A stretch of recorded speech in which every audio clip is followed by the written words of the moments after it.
មកស្គាល់រ៉ែពេជ្រដែលធំជាងគេបង្អស់នៅលើលោក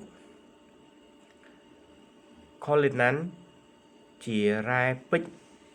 ដែលមិនទាន់ច្នៃធំជាងគេបង្អស់នៅលើលោកដែលមានទំហំរហូតទៅដល់ 3106.75 ការ៉ាត់រកឃើញនៅក្នុងប្រទេសអាហ្វ្រិកឆ្នាំ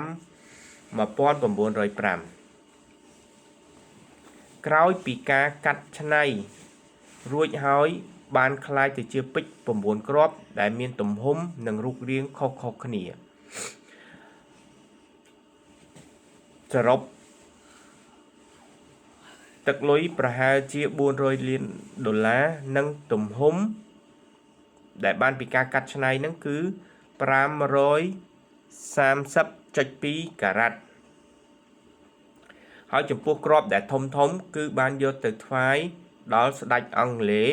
នៅក្នុងឆ្នាំ 1907 ដើម្បីធ្វើជាមង្គតរបស់ស្ដេចហើយនិងមហាក្សត្រិយានីនៃប្រទេសអង់គ្លេសនៅក្នុងឆ្នាំ 1907 អូខេបាយបាយ